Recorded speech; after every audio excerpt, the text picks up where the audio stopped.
तो दोस्तों welcome in discover Rajasthan keep discover keep learn. आज अपने दोस्तों एक ऐसे महत्वपूर्ण टॉपिक पे चर्चा करेंगे जो आपके एग्ज़ाम में आपको अगर सक्सेसफुल होना है, कम समय में होना है। ठीक है। एक होता है सही अपने को डायरेक्शन, यहाँ पे हर चीज़ के लिए दोस्तों चाहिए होती है। अगर अपने बात करें कि अपने को मान लो यहाँ से सूरतगढ़ है, तो सूरतगढ़ से आपको जाना है जयपुर। तो अपने को पता है कि अपना रूट क्या है, कहाँ कहाँ से अपने जाएंगे। तो वैसे ही अपने आपके लिए मैं एक रोड मैप लेके आया हूँ जो आपके राजस्थान जी के पढ़ने में सहायता करेगा। उसके अकॉर्डिंग ही आप पढ़ोगे तो आपको ज़रूर सफलता मिलेगी, और थोड़ी सफलता जल्दी मिलेगी, और फिर आपको रिवीजन करना होगा बार बार। अब ये वीडियो किसके लिए है दोस्तों? ये या तो बिगिनर्स हैं उनके लिए है जो अभी अभी इस फील्ड में आए हैं, जिन्होंने सरकारी नौकरी की तैयारी करने का लिए फ़ैसला लिया है, और राजस्थान की जो सरकारी नौकरी की तैयारी कर रहे हैं। तो कोई भी एग्ज़ाम हो दोस्तों, उसमें राजस्थान जी के एक महत्वपूर्ण भूमिका निभाती है, और इसका सिलेबस भी अच्छा खासा है। तो सिलेबस से ऐसा नहीं है, डरना नहीं है। बार बार अपने पढ़ेंगे कोई चीज़ को तो अपने को याद होगी, और ज़्यादा से ज़्यादा अपने क्या करेंगे, टेस्ट लगाएंगे। तो अपनी हर चीज़ इम्प्रूवमेंट होती जाएगी। जैसे अपने क्वेश्चन गलत होंगे तो अपने को याद होते जाएंगे परमानेंटली, वो कभी डिलीट नहीं होंगे आपके दिमाग से जो क्वेश्चन आपके गलत हो गया एक बार। इसके बाद अगर अपने बात करें तो या तो बिगिनर्स के लिए है या दोस्तों जो तैयारी कर रहे हैं लेकिन उन्हें सही नहीं पता कि किस अकॉर्डिंग अपने को पढ़ना है राजस्थान जीके को, उनके लिए वीडियो है। हाँ, बहुत सारे ऐसे होंगे कि जो कुछ बहुत सालों से तैयारी कर रहे हैं वो अपना रिवीजन कंटिन्यू रखें अपने हिसाब से जैसे वो कर रहे हैं, उनके लिए ये वीडियो नहीं है। मेन जो बिगनर्स हैं उनके लिए ये वीडियो है। तो इस वीडियो में मैं आपको बताऊंगा कि राजस्थान जीके आपको कैसे पढ़ना है, किस डायरेक्शन में पढ़ना है, हर चीज़ के बारे में अपने यहाँ पे चर्चा करेंगे।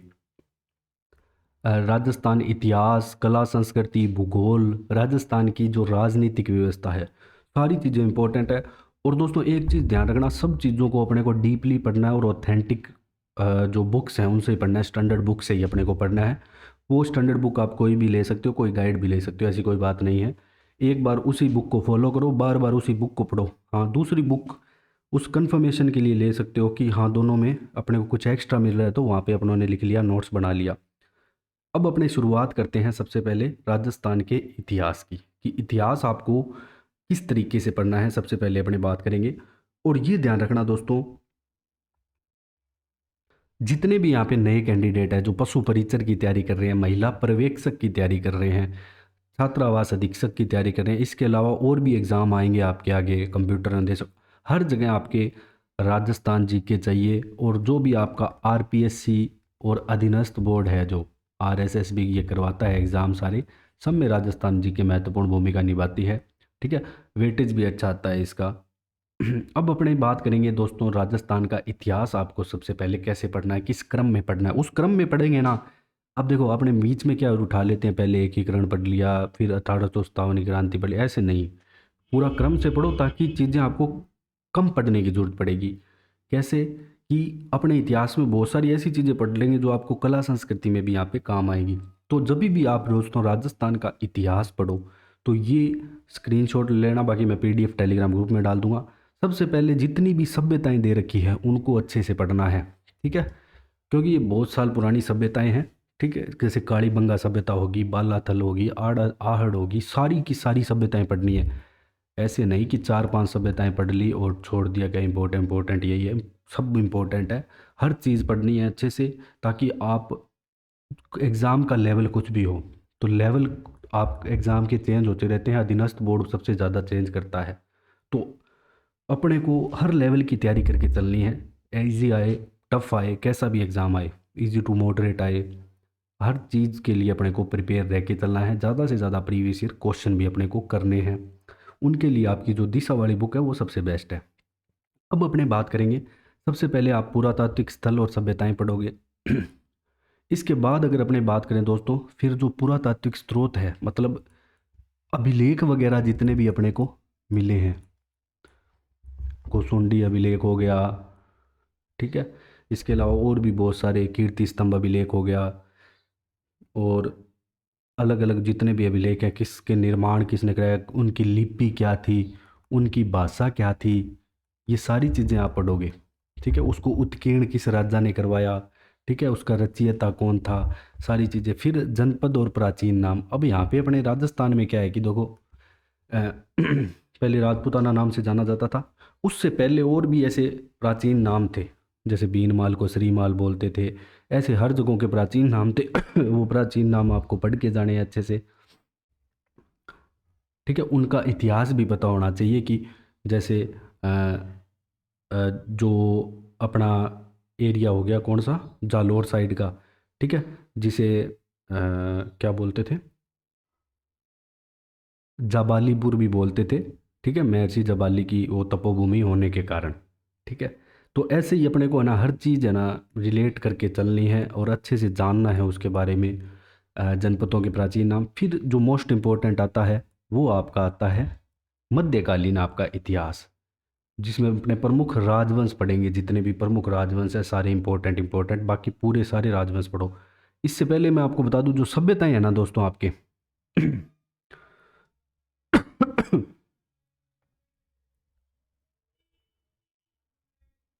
अब इन सभ्यताओं में जैसे खोज किसने की, ये सारी चीज़ें आपको पढ़नी है। बाकी तो अपने देखो, मेन अपने को ये याद रखना है कि किस अकॉर्डिंग अपने को चलना है, ठीक है, टॉप टू बॉटम में किसने खोज की, ये सारी चीज़ें हमने करवा भी रखी है दोस्तों। बाकी स्पेशल आपके लिए बैच भी लाया जाएगा पशु परिचर का।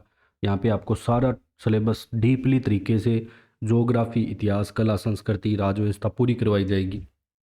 फिर अगर प्रमुख राजवंश की बात करें तो गुर्जर प्रतिहार वंश सबसे पहले, इसके बारे में अपने बात करेंगे। फिर चौहान वंश में बात करेंगे तो सबसे पहले दोस्तों आप सांबर के चौहान पढ़ोगे, ठीक है, जालोर के चौहान पढ़ोगे, सांबर के बाद अजमेर के, सॉरी ठीक है। फिर आप जालोर के चौहान पढ़ोगे, रणथंभौर के चौहान पढ़ोगे।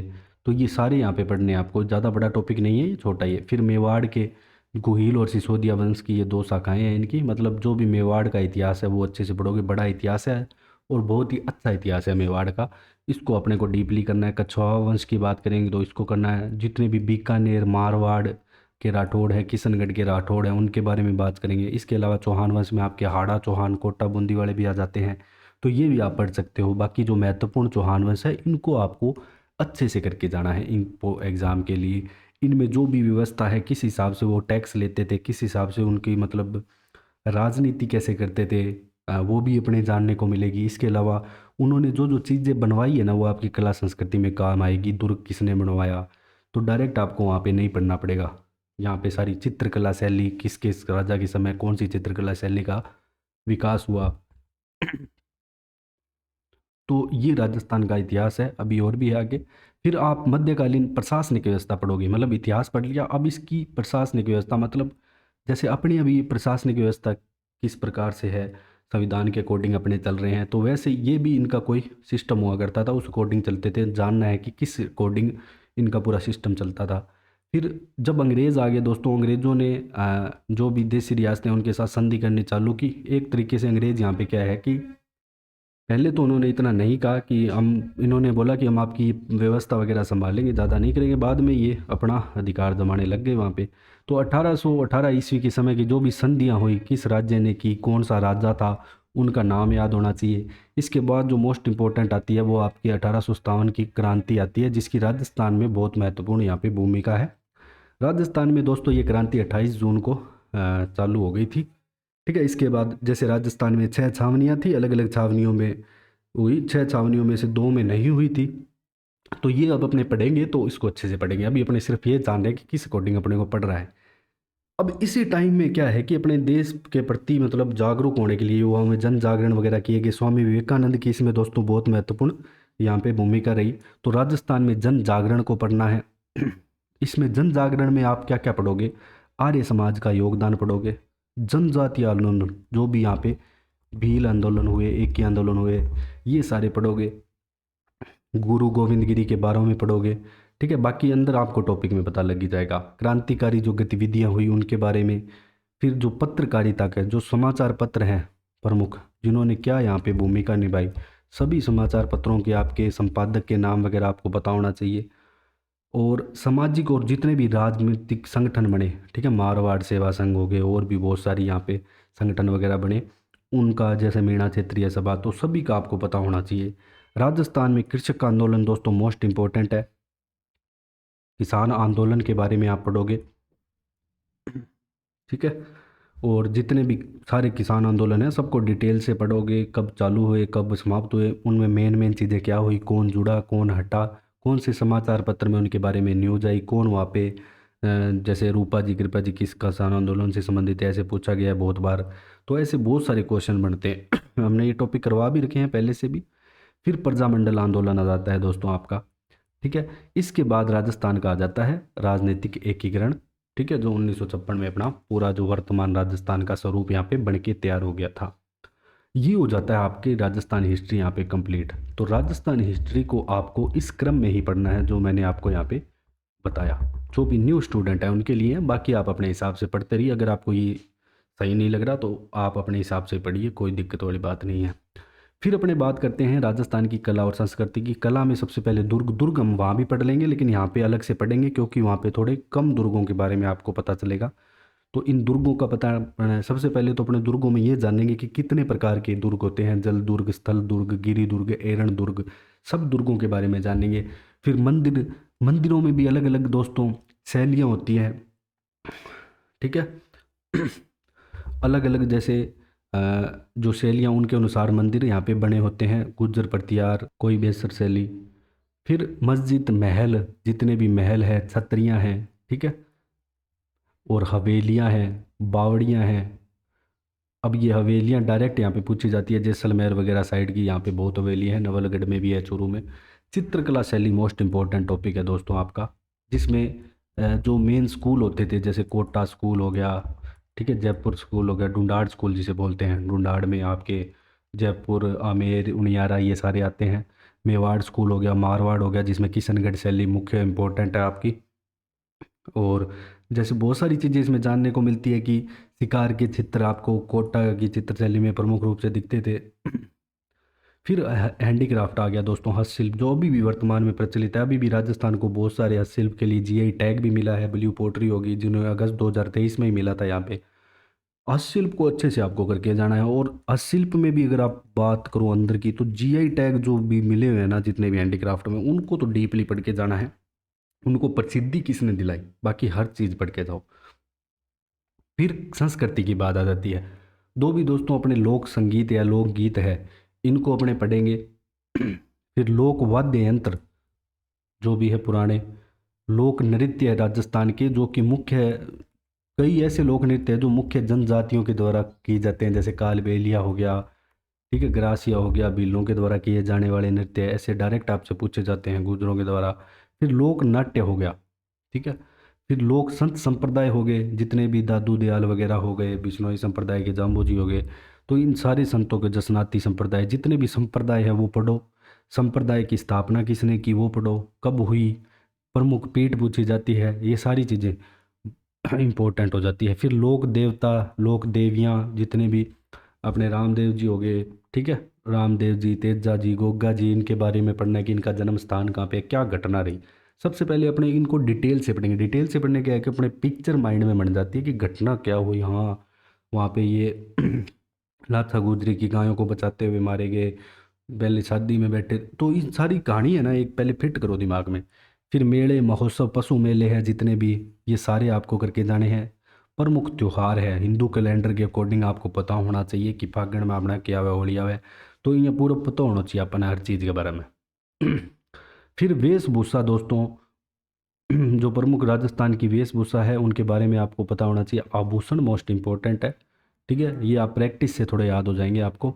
अनुसूचित जाति जनजाति के बारे में जितनी भी, और सांस्कृतिक रीति रिवाज, जो भी अपने राजस्थान के प्रमुख रीति रिवाज हैं सभी क्षेत्रों के, लोक जीवन, बहुत सारे ऐसे रीति रिवाज हैं, मोरिया बांधना हो गया, ठीक है। और भी जैसे शादी के टाइम अपने जो भी रीति रिवाज चलते हैं उनके नाम डायरेक्ट आपसे पूछे जाते हैं। राजस्थान दोस्तों बहुत बड़ा राजस्थान है अपना, और अपने राजस्थान में बहुत प्रकार की यहाँ पे बोलियाँ बोली जाती है। सभी बोलियों के बारे में आपको पता होना चाहिए, अलग अलग क्षेत्रों की, ठीक है, कौन सी बोली कहाँ पे बोली जाती है, डायरेक्ट पूछा जाता है कौन सी बोली किस बोली का मिक्सचर है, ठीक है, मिक्स हो ही जाती है एरिया के आसपास जो लगता है। राजस्थानी साहित्य के बारे में मोस्ट इम्पोर्टेंट है, जिसमें अपने चारण साहित्य वगैरह अच्छे से करते हैं।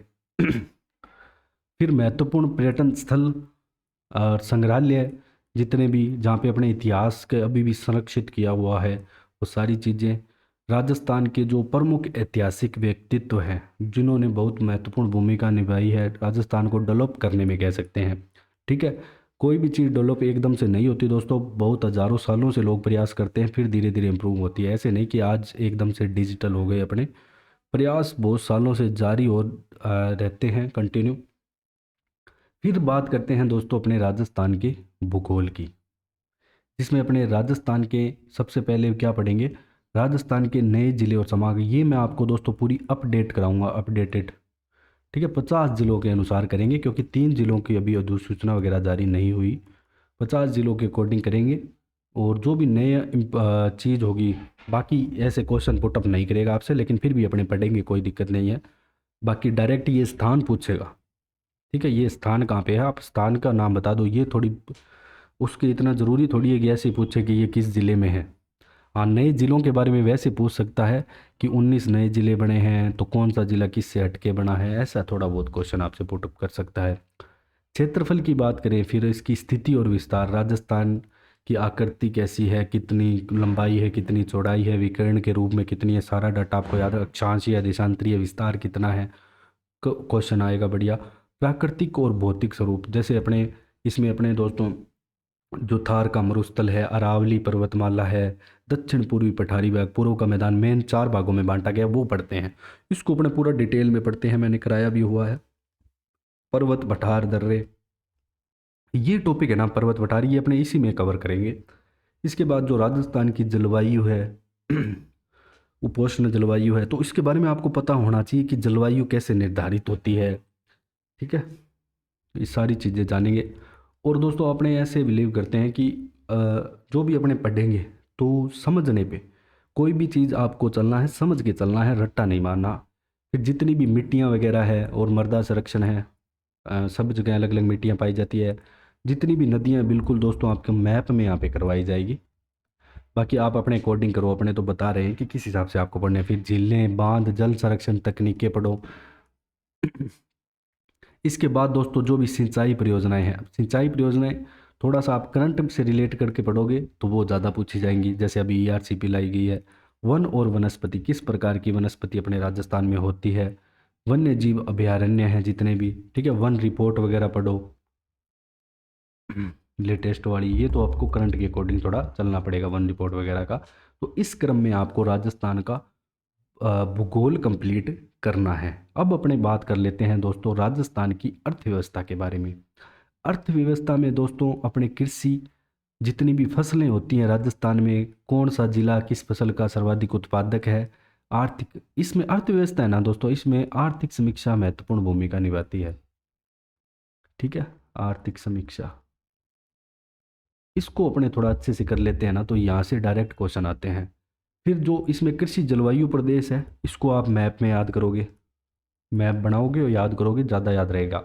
ठीक है, डायरेक्ट याद करने की कोशिश करोगे तो आपको मिक्सअप हो सकता है। पशुधन की बात करें, ठीक है, जितने भी पशुधन हैं, पशुओं की नस्लें हैं, वो सारी पढ़ो यहाँ पे। गायों की नस्लें प्रमुख, ज़्यादा इंपॉर्टेंट है इसमें। खान और खनिज मोस्ट इंपॉर्टेंट, जहाँ भी जितनी खाने हैं कौन सा अभी लेटेस्ट, जैसे लिथियम के भंडार मिले हैं नागौर के आसपास, तो वो सारी चीज़ें आपको पता होनी चाहिए। उद्योग, ठीक है, जितने भी महत्वपूर्ण उद्योग हैं, उद्योगों के लिए जितनी भी स्कीमें लाई गई है, योजनाएं, वो सारी पता होना चाहिए। MSME के बारे में। आर्थिक संगठन है जितने भी जो इन उद्योगों को सहायता प्रदान करते हैं, जैसे RFC हो गया, रिको हो गया, और भी बहुत सारे हैं। सहकारिता, जनसंख्या दोस्तों ये आपकी 2011 की जनगणना के अनुसार पढ़ोगे आप, क्योंकि अभी 21 की हुई नहीं है। शिक्षा साक्षरता की बात करें तो ये भी आप इसके अकॉर्डिंग ही पढ़ोगे, सेंसस। और निर्धनता, बेरोजगारी ये भी इंपॉर्टेंट टॉपिक है, छोटा टॉपिक है, ये आप आराम से कर सकते हो।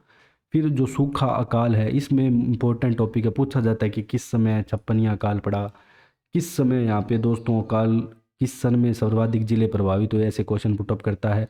ऊर्जा संसाधन मोस्ट इंपॉर्टेंट है, सोलर एनर्जी में नंबर 1 है राजस्थान। मेन आपको ऊर्जा संसाधन में करंट से रिलेट करके चलना है दोस्तों, जो भी सौर ऊर्जा, पवन ऊर्जा, बायोमास, इनका डाटा आर्थिक समीक्षा के अनुसार याद रखोगे। ये परिवहन है, ये भी आपको सड़कों की लंबाई है, जो नेशनल हाईवे है जितने भी गुजर रहे हैं, DMIC, Delhi Mumbai industrial corridor हो गया, और भी ग्रीनफील्ड एक्सप्रेसवे गुजर रहे हैं, उन सभी के बारे में आपको पता होना चाहिए। पर्यटन हो गया, पर्यटन से संबंधित जो योजनाएं हैं, नीतियां हैं, नियम हैं, ये सारी पढ़ोगे। योजनाएं, फ्लैगशिप योजनाएं पढ़ोगे और जन कल्याणकारी योजनाएं पढ़ोगे, दोनों अलग अलग है। ये सभी आपको करवाई जाएगी, बाकी करवा भी रखी है एक एक बार तो, बाकी अभी लेटेस्ट अपडेट करके और करवा देंगे अपने इसको। फिर बात करते हैं राजस्थान की राजनीतिक और प्रशासनिक व्यवस्था, ये लास्ट है। इसमें दोस्तों आपको हर चीज़ को समझना है अच्छे से। पॉलिटी है ये राजस्थान की पॉलिटी है। इसमें सबसे पहले आप राजस्थान के सिस्टम के बारे में पूरा जानने को, कैसे मतलब क्या क्या चीज़ें स्थापित हुई। फिर उसके बाद आप राज्यपाल को पढ़ोगे, फिर मुख्यमंत्री को पढ़ोगे, इससे संबंधित जो अनुच्छेद है, राज्यपाल के पास क्या शक्तियाँ होती है, किन किन को राज्यपाल निर्वाचित करता है। और क्वेश्चन को है ना डीपली करना है, ऐसे नहीं कि ऊपर ऊपर से सारी चीज़ें पढ़ने, हाँ इस अनुच्छेद में राज्यपाल है, इसमें अच्छे से पढ़ना है। जो अनुच्छेद है इनके सब सेक्शन भी आपको पढ़ने हैं, तभी आपको वहाँ पे सक्सेस मिल पाएगी, तभी आप थोड़े कंपटीशन में फाइट कर पाओगे। फिर विधानसभा है, जो राज्य विधानसभा, विधान परिषद के बारे में, विधान परिषद राजस्थान में नहीं है लेकिन नॉलेज आपको इसके बारे में होनी चाहिए। उच्च न्यायालय के बारे में, न्यायाधीशों की नियुक्ति कौन करता है, कैसे उनको पद से हटा सकते हैं, अनुच्छेद कौन सा संबंधित है, उनकी जो भी शक्तियाँ वगैरह हैं उनके बारे में। और उच्च न्यायालय के जो मुख्य न्यायाधीश रह चुके हैं उनके नाम, किस कार्यकाल के समय कौन था, ऐसे भी पूछ लेता है कई बार। जो भी मुख्य सचिव है, ठीक है, मुख्य सचिव की नियुक्ति मुख्यमंत्री करता है। और कौन से मुख्यमंत्री के टाइम कौन सा मुख्य सचिव था, तो ऐसे आरपीएससी पुटअप करती है क्वेश्चन। जिला स्तरीय प्रशासन हो गया आपका दोस्तों, ठीक है, नगर पालिका वगैरह, ये सारा आपका स्थानीय प्रशासन हो गया। मतलब 73वां और 74वां जो संविधान संशोधन हुआ था उसको अपने को अच्छे से करना है, कौन क्या होता है उसमें, ठीक है। सबसे उच्च अधिकारी कौन से में, जैसे ग्राम पंचायत में या ब्लॉक स्तर पे कौन होता है, बीडीओ, तो वैसे आपको सारे चीज़ें पता होनी चाहिए, कितनी बैठ के बुलाते हैं, तो ये सारी डिटेल में आपको पता होनी चाहिए। फिर जो आयोग है, अब आयोग में दोस्तों क्या है कि आपको देखो स्थापना वगैरह ये सारी सभी याद रखते हैं। मेन आपको ये पता होना चाहिए कि आयोग का अध्यक्ष किस मतलब मुख्यमंत्री के टाइम भी मैच करवा सकता है। और भी मतलब बहुत सारी चीज़ें, जैसे धारा वगैरह कोई पूछ सकता है। मतलब हर चीज़ को आपको डिटेल में पढ़ना है, मेरे कहने का मतलब ये है। फिर आपको आरपीएससी के बारे में, आरपीएससी के अध्यक्ष सदस्यों की नियुक्ति कौन करता है, पद से हटा कौन सकता है। फिर आयोग और अधिनियम, जितने भी अधिनियम आपके दोस्तों 2022-23 में आए हैं ना, वो ज़रूर पढ़ के जाना, ठीक है। बहुत सारे यहाँ पे अधिनियम लाए गए। फिर इसमें अपने राज्य निर्वाचन आयोग है, वित्त आयोग है, सूचना आयोग है, महिला आयोग है, इसके बारे में, ये जितने भी सारे आयोग हैं इनको पढ़ना है, इनका कार्यकाल पढ़ना है। फिर आपने लोकायुक्त के बारे में पढ़ना है। तो इस तरीके से दोस्तों ये रोड मैप है। जैसे अपने कोई पथ पे चल रहे हैं तो वैसे पथ प्रदर्शन यहाँ पे करना ज़रूरी है। उस हिसाब से चलेंगे तो अपने को थोड़ा क्या है कि पकड़ बनेगी। फिर आप इसके बाद क्या करो, ज़्यादा से ज़्यादा रिवीजन करो। फिर एक बार पढ़ने के बाद आप शॉर्ट नोट्स बनाओ, ताकि आपके एग्ज़ाम में ज़रूर काम आए लास्ट टाइम पढ़ने में, ठीक है। फिर आप क्वेश्चन लगाओ एमसीक्यू, और वो भी आप पीवाईक्यू लगाओ, प्रीवियस ईयर क्वेश्चन। और भी कोई अगर आपका डाउट हो तो दोस्तों आप मुझे कमेंट करो। बाकी क्लासेस वगैरह जल्दी आपकी स्टार्ट होने वाली है। So thanks for joining discover Rajasthan.